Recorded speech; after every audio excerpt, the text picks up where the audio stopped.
나경원, 우상호, 신인 좋은산. 나경원 엄마 녹물 안타까워. 우상호 23만 반 지하 서민은. 서울시장에 출마 의사를 밝힌 국민의힘 나경원 후보가 27일 강남 엄마 아파트를 전격 방문해 곳곳에 금이 간 흔적과 수도 꼭지에서 나오는 녹물을 보고 안타까운 마음을 금치 못했다고 한다. 그러자 마찬가지로 서울시장에 도전장을 내민 민주당 우상호 의원이 나경원 후보를 향해 23억 아파트의 녹물은 안타까우면서 23만 반 지하 서민의 눈물은 눈에 들어오지 않는 것인가 라며 비판했다고. 23억 아파트의 녹물은 안타까우면서 23만 반 지하 서민의 눈물은 눈에 들어오지 않는 것인가. 좋다. 언뜻 들었을 때는 멋진 말이다. 그러나 결국 운동권 투기의 선민사상과 이분법적 선악 개념에서 단 한치도 벗어나지 못한 전형적인 80년대 진보주의자의 허언일 뿐이다. 코울리게 시절에 내가 건대앞 대로에서 체육가수를 맞고 찔찔대던 그날처럼 그는 마치 이 말이 끝나기가 무섭게 전경이 터뜨린 체류탄을 주워들어 되던져버릴 기세로 서 있는 듯하다. 감성팔이 어법에만 능통할 뿐 현실 감각은 전무하다시피 한 무가치한 정치인들은 이미 국회에 세고 셌다. 저기 북악산 자락 밑에 푸른 기와집에도 강화문 앞 정부 청사에도 널리고 널린 게 그러한 존재들이다. 그러나 최소한 대한민국의 수도이자 세계적 복합 다중도시인 서울의 시장 자리에 오르려거든 눈물 콧물이나 송글송글 맺히는 감성팔이보다는 차라리 차가워서 손끝이 시리더라도 냉혹한 현실을 말해줘야 함이 그 그릇에 걸맞는다 할 수 있지 않겠나. 게다가 우상호 의원은 이미 실패한 문재인식 부동산 정책에서 단 한 발자국도 진일보하지 못했다. 심지어는 퇴보를 넘어 퇴폐라는 생각이 들 정도다. 23억 아파트와 23만 반지하 서민과의 경제학적 상관관계를 전혀 이해하지 못하고 있는 듯하니 말이다.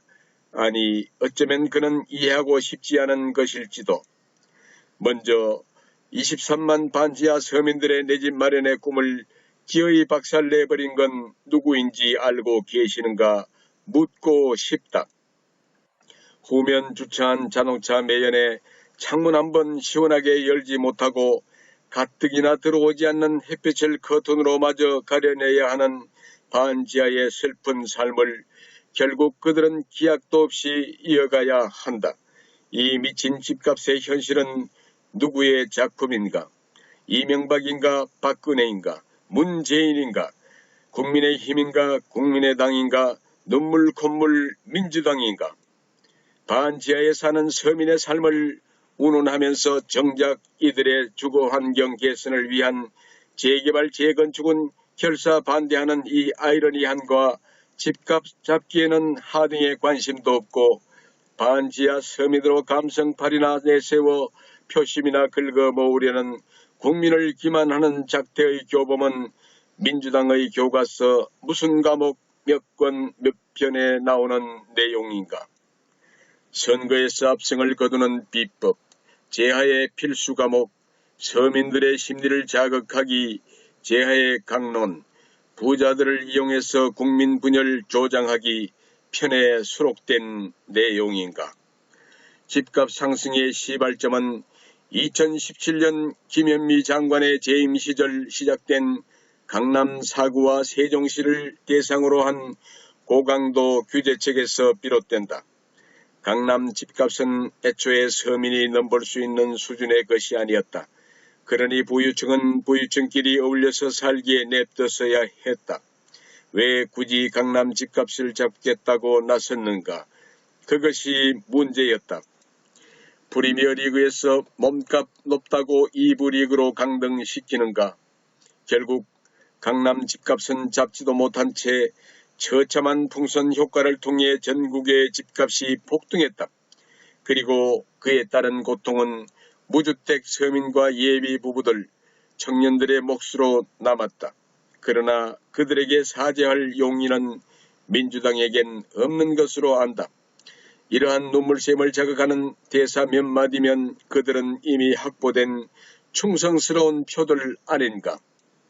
서울 부촌 지역의 재건축 예정 단지들은 시중에 넘쳐나는 유동성 자금을 흡수해줄 준비된 스펀지와 같은 것이다. 한 단지의 추가 분담금과 일반 분양분의 자금 흡수력만 따져도 수도권 소형 아파트 몇 개의 단지를 상쇄하고도 남을 것이다. 몇십억의 현금 동원이 가능한 부유층들의 자금이 중산층과 서민들의 실수요를 위한 중저가 아파트에까지 미치지 않도록 그들만을 위한 그들만의 리그인 것이다. 또한 전면적인 재개발을 통해 반지하 서민들이 깨끗한 신축 아파트에 거주할 수 있다. 재개발 지역 세입자들을 위한 대책으로 임대주택 입주권을 보장받을 수 있는 것이다. 그러나 여태 그랬듯 그럴 용의가 민주당에겐 없는 것으로 안다. 반지하 서민을 팔아 표를 벌어야 하니 누군가는 계속 반지하에 살아줘야 하지 않겠는가. 전국이 10억 클럽에다가 서는 이 참담한 현실은 결국 이런 편가르기를 일삼는 정치인들과 감성적 언사에 감격하고 많은 무지한 국민들이 만들어낸 거룩한 합작품에 불과하다. 집 몇 채씩 사두고 제 집값 올려줘서 고맙다며 민주당을 지지하는 강남 좌파는 일종의 장식품이라 해두자. 그러나 우리가 집값 안정에 대해 말하고자 한다면 그것은 현실적이고 논리적인 관점에서 풀어나가야 할 것이지 서민을 끄집어내고 반지하를 끄집어내는 감성에게 기댈 것이 결코 아니다. 그러므로 먼저 국민이 현명해져야 한다. 누추한 옷과 허름한 구두를 신고 옥탑방에 올라가 서민의 고통을 말하는 자를 경계해야 한다. 서민의 고통을 필요로 하는 자일지도 모르기 때문이다. 결국 그래서 지금 집값이 얼마입니까? 이 한마디로 정리될 논쟁거리도 안 될 짓을 다시금 터져나오는 민주당 인사의 헌에 분노해 참으로 길게도 늘어놓았다. 그러나 이것은 나의 과거에 비추어 봤을 때 모든 아이들이 차 없는 단지 위를 거침없이 뛰어놀고 모든 어머니들이 유모차 한 대 내가기 힘든 열악한 주거 환경에서 벗어나게 하고픈 내 나름대로의 작은 정의감에 기인한 글이라 자부한다. 그러므로 나는 절대 술 기운을 빌어 이 글을 쓰지 않은 것이다. 믿어달라. 아래 글을 클릭하시면 링크되어 원글을 보실 수 있습니다. 조은산 감사합니다. 구독, 좋아요, 공유 부탁드리겠습니다.